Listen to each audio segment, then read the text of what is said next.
Matt Parker had never worked a night shift before. As a small-town library assistant in rural Pennsylvania, the daytime was his usual rhythm, shelving books, helping visitors, and the gentle hum of daily normalcy. But when the library got funding to expand its hours, Matt was volunteered to be the overnight custodian and security guard. The pay was better than his day job, but something about spending the nights alone in the old building made his stomach twist. The library was no ordinary one. It sat on the edge of the woods near an abandoned railway line that had been silent for decades. The original part of the building was nearly a century old, with creaking floors and drafty corridors woven between stacks of fragile books. The new addition was sleek and modern, a stark contrast that seemed almost unnatural. Matt's first night was uneventful. Dim desk lamps casting soft pools of light, while outside the cold wind moaned through the trees. Around midnight, as he was conducting his rounds, a sudden burst of static from the library's ancient intercom startled him. The intercom rarely worked, so hearing it crackle to life with barely a whisper unsettled him further. "What? Who is it?" Matt called, voice echoing into the dark halls. No response. Only a faint sound, like soft footsteps retreating down the main aisle. Determined to prove he wasn't imagining things, Matt took out his flashlight and tread silently toward the sound. The beam glided over rows of old books, their leather spines shining ghostly in the light. At the end of the aisle, he saw a shadow disappear behind the history section. "Hello?" he called again, heart thumping too loud to be normal. No reply, just the echo of silence. As he continued his patrol, strange things started happening. Doors he was sure he had locked were standing ajar. The temperature dropped, freezing his breath. From the farthest corner of the building, a distant low hum built into an eerie melody that made his skin crawl. Matt stopped to catch his breath and noticed that the library's antique grandfather clock, which hadn't worked in years, was suddenly ticking loudly. The hands spun backward, slow but relentless. A cold whisper grazed his ear. "Don't stay long." Matt spun around, but no one was there. Matt's heart hammered in his chest as the whisper faded into silence. He rubbed his arms, fighting the chill that seemed to seep from the very walls. The ancient library was suddenly a strange and hostile place, the comforting quiet replaced by an uneasy tension. He checked his watch. 12:45 a.m., just halfway through his shift, but every nerve told him to leave. Yet curiosity anchored him in place. With his flashlight cutting through the darkness, Matt moved toward the history section where he'd seen the shadow. The shelves towered like ancient monoliths, each book a silent witness to the library's secrets. As he passed, the faint melody returned, low and haunting. It wasn't music he recognized. It felt primordial, as if the building itself was whispering old stories long forgotten. Then he heard it again, the slow, deliberate creak of floorboards just out of his line of sight. He swung the beam toward the sound, but found only empty aisles. The air rippled, and Matt's breath misted in the sudden cold. His phone buzzed. Startled, he pulled it out. One new message: "Leave now." No number, no sender info. Just those two words. A shiver ran through Matt. Was this a prank? He scrolled through his recent correspondence. No new contacts? Suddenly, an overwhelming sense of dread enveloped him. The shadows seemed to lengthen and twist, creeping across the floor like living things. A whispered laugh floated just beyond hearing, delicate and cruel. Matt's flashlight flickered, panic flared as the beam cut out. In the dark, a hand clamped down on his shoulder. Matt whirled around, fists raised, but nothing was there. Only the cold pressing in. Matt's breath caught at the words. The voice was cold, hollow, not human. Dread coiled in his stomach as the library's oppressive silence returned, deeper and thicker than before. Desperately, he pounded the locked glass doors again. No response. The faint hum of the strange melody grew louder, wrapping around him like a noose. His flashlight flickered back on, revealing the empty lobby in eerie, wavering light. But something was different. The rows of bookshelves around him no longer looked familiar. The titles and volumes shifted, pages worn and fragile, some written in languages Matt couldn't begin to recognize. The layout seemed to twist and change like a maze. He tried the doors again, still locked tight. Panic rising, Matt fled deeper into the building, looking for another way out. The overhead lights flickered erratically, casting long, quaking shadows that stretched and recoiled. Whispered voices echoed from the corners, unintelligible but urgent. In the distance, a tall figure stood beneath the archway of the old reading room. It was a man, or at least human-shaped, wearing a dark cloak and a wide-brimmed hat that concealed his face. Matt called out, but the figure did not respond. Instead, it raised a hand, and the other lights in the library snapped off, plunging everything into near total darkness except for the reading room's archaic chandelier, which glowed with a sickly green hue. Matt forced himself forward, each step heavy with fear and exhaustion. As he crossed into the reading room, the eerie figure vanished. But on the ancient wooden table lay an old leather-bound book covered in dust and strange symbols. He reached out with trembling fingers and opened it. The pages fluttered of their own accord and then stopped on a page filled with handwritten entries dated over a century ago.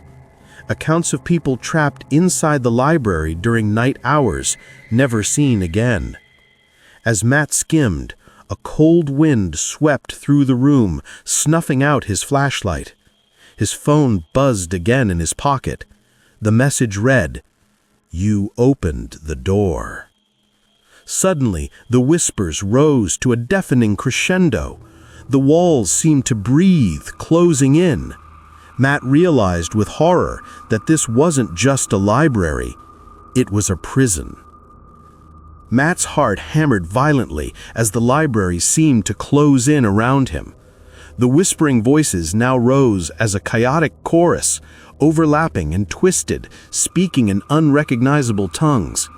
The ancient book lay open before him, its cryptic symbols flickering like embers.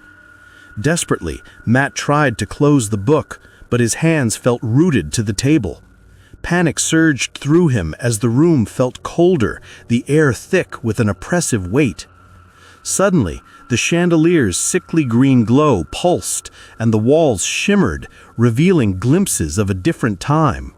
Through the flickering shadows, Matt saw ghostly figures, people dressed in old-fashioned clothes, wandering the aisles with vacant eyes. One figure, a young woman with a pale face and sunken eyes, reached out toward him. "Help us." Her voice was barely a breath. "The library never lets go."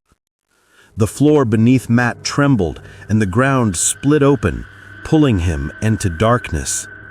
He landed hard on cold stone, breath knocked out, surrounded by books stacked to impossible heights. This was no longer the library he knew. Time had folded in on itself. He was somewhere else, somewhen else. As Matt struggled to stand, a shadow loomed near. The cloaked figure from before stepped into the dim light, now revealing a gaunt face with hollow eyes filled with endless sorrow. "You cannot leave," the figure said softly. "To escape, you must understand the curse." Matt swallowed hard, knowing he had to find a way out or become another lost soul trapped in the fold of time. Matt's legs trembled as the cloaked figure's words sunk in. "You cannot leave unless you understand the curse."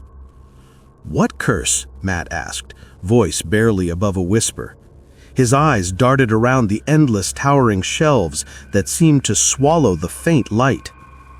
"The library," the figure began, "was built over a burial ground, long before the first brick was laid. The land holds restless souls, bound by an ancient ritual gone wrong.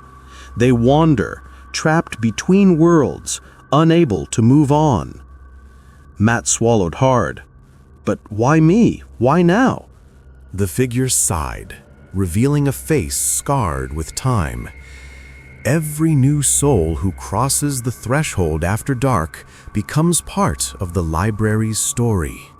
You became its prisoner the moment you answered that call, the call of the night.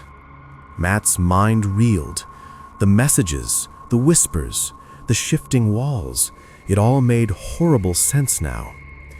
"To break free," the figure continued, "you must find the heart of the library, a hidden relic that holds the souls captive. Destroy it, and the curse breaks." "But where?" Matt pressed, feeling the weight of the task. "How do I find it?"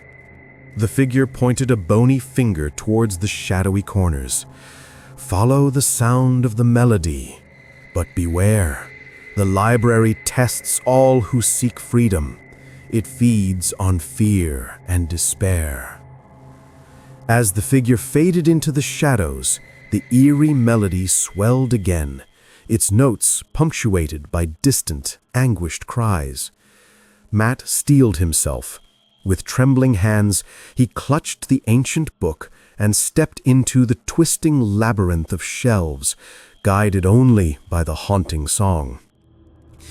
The night was far from over, and the horrors had only just begun.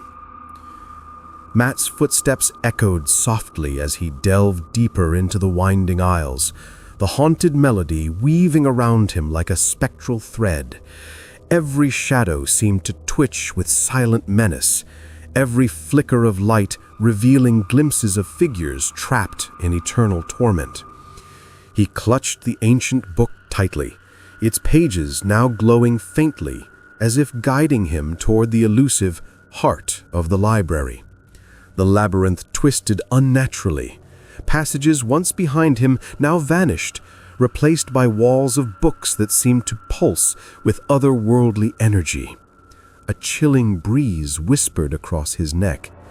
He spun around, just in time to see a figure in a tattered cloak vanish behind a shelf. The anguished faces of the trapped souls flickered fleetingly in the dim light, their mouths moving in silent screams. The melody grew louder, pulling him toward a heavy iron door marked with cryptic symbols. Beyond it was a deep basement chamber Matt hadn't known existed. Summoning every ounce of courage, he pushed the door open. An icy blast greeted him, accompanied by the smell of damp earth and decay. The chamber was vast, lined with ancient runes and faded murals depicting rituals long forgotten. In the center stood a pedestal, and atop it rested a small, glowing orb, the heart of the library. It pulsed with a malevolent light, casting eerie shadows on the walls. As Matt approached, the whispers turned to wails, and ghostly hands emerged from the ground, reaching for him. The trapped souls wanted to keep their prison intact. With shaking hands, Matt grabbed the orb. Its cold energy surged through him, threatening to consume his mind. Summoning his will, he crushed the orb in his palm. The chamber trembled, light exploding in a blinding flash. When the brightness faded, Matt found himself standing outside the library doors. Morning light streamed down, birds chirping as if nothing had happened. The doors creaked open, and as he stepped out, the whispers and shadows were gone. But Matt knew the library's curse was broken for now. Matt stood outside the library, the fresh morning sun warming his chilled skin. The oppressive weight of the night before seemed to lift with every breath of crisp autumn air. The birds sang, and the world bustled back to life around him. He glanced back at the library's imposing structure, now just an old building bathed in sunlight. Its sinister era vanished, or so it seemed. The security guard who had called earlier arrived, concern etched across his face. Everything okay, Matt? You've been gone a long time." Matt forced a weak smile. "Yeah, just a long night." As he walked away from the library, an uneasy feeling gnawed at him. He knew the curse might be broken, but libraries and places like this held secrets that never truly left. At home, Matt carefully packed the ancient book into a box, determined to keep it far from anyone who might release its horrors again.